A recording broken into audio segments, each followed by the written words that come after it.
The rain fell like judgment from the sky the day Marcus Hale stopped his truck on that empty highway. His bank account was nearly empty, his son's future hung in the balance, and in less than 24 hours he would stand before a judge who could decide whether he lost everything. Yet when he saw a red SUV stranded on the roadside and a woman struggling alone in the pouring rain, he didn't think about his court date. He didn't think about his own problems. He thought about doing what was right. Before we go any further, if you believe in kindness, second chances, and the power of doing good even when life feels unfair, please like, comment, share, and subscribe to the channel Brightly Kindness. Your support helps stories like this reach more hearts. Marcus was 34 years old, a construction worker whose hands were permanently rough from years of lifting bricks and mixing cement. 3 years earlier, his wife had passed away unexpectedly, leaving him to raise their 7-year-old son, Caleb, alone. Since then, life had been a constant uphill climb. Bills piled up faster than he could pay them. Overtime shifts became his only lifeline. Sleep was a luxury he rarely had. But the hardest blow came when a paperwork misunderstanding with his landlord escalated into an eviction notice. Marcus had fallen behind on rent during a period when construction work slowed down. He tried to explain, tried to negotiate, but the legal process moved forward anyway. The case ended up in court. If the judge ruled against him, he and Caleb would have 30 days to leave the only home his son remembered. That morning, Marcus had just left a job site when the storm rolled in. Sheets of rain blurred the road ahead, and thunder rattled the sky. That's when he saw the SUV parked crookedly on the shoulder, hazard lights blinking weakly. A woman in a soaked red dress struggled near the rear tire, clearly overwhelmed. Cars sped past her, splashing water without slowing down. Marcus hesitated for only a second. He thought about the gas in his tank, the time he would lose, the fact that he couldn't afford to be late picking up Caleb from school. But something inside him refused to ignore her. He pulled over. The woman looked startled when he approached. Rain had flattened her hair against her face and frustration clouded her expression. The tire was completely flat and she had no idea how to change it. Marcus didn't say much. He simply removed his jacket, laid it on the wet ground, and got to work. His jeans soaked through instantly. Mud streaked his hands. The rain stung his eyes. The lug nuts were rusted and stubborn. It took nearly 20 minutes of straining before they loosened. His back ached. His thoughts drifted to Caleb waiting at school, probably staring out the window like he always did on stormy days. Finally, the spare tire was secured. Marcus stood up, drenched and shivering, and gave a small nod as if to say it was done. The woman reached into her purse and pulled out money, but he shook his head. He told her she didn't owe him anything. He just hoped she'd pay it forward someday.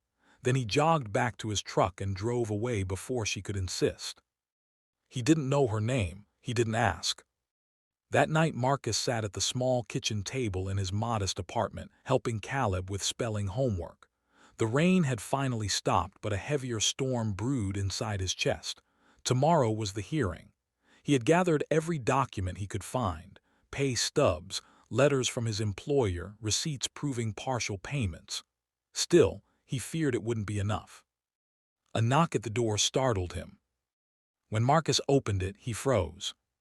Standing there, dry and composed in a tailored suit, was the same woman from the highway.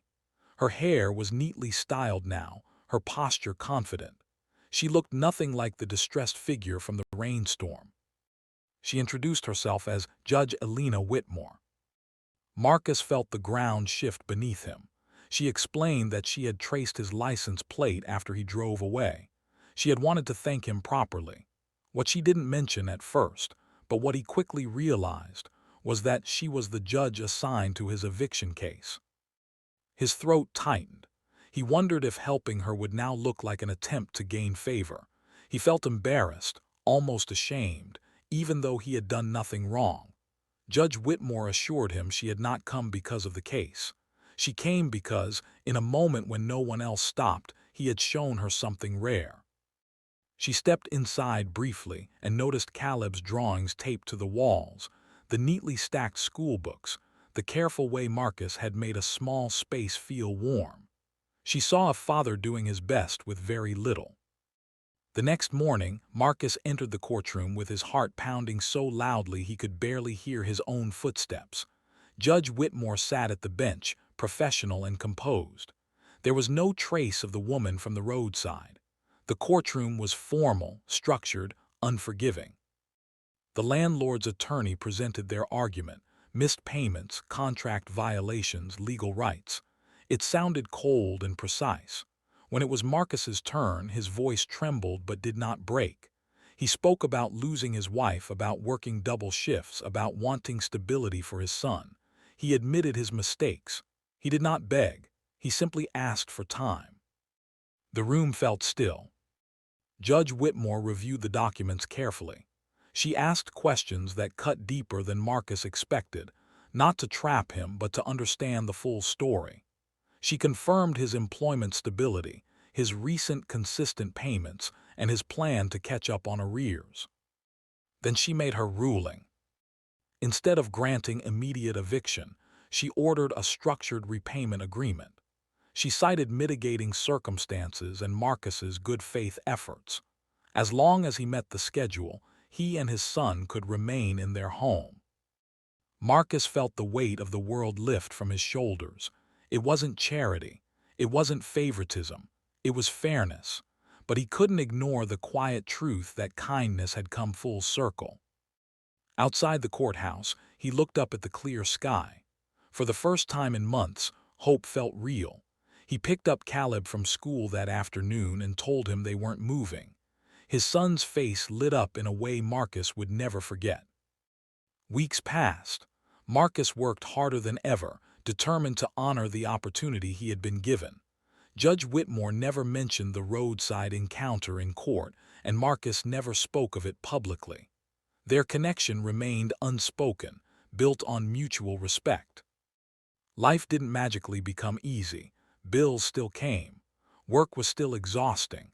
But something fundamental had changed. Marcus no longer felt alone in a system that once seemed cold and indifferent.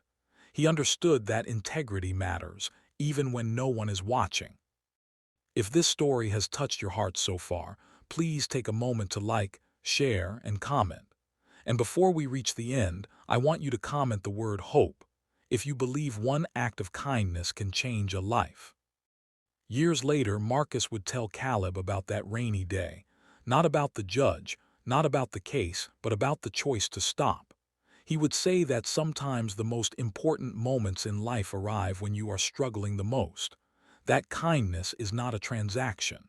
It is a seed. Because on the day Marcus had every reason to keep driving, he chose compassion instead. And in doing so, he unknowingly rewrote his own future.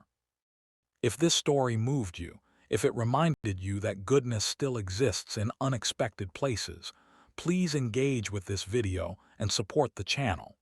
Stories like this survive because people like you believe in them.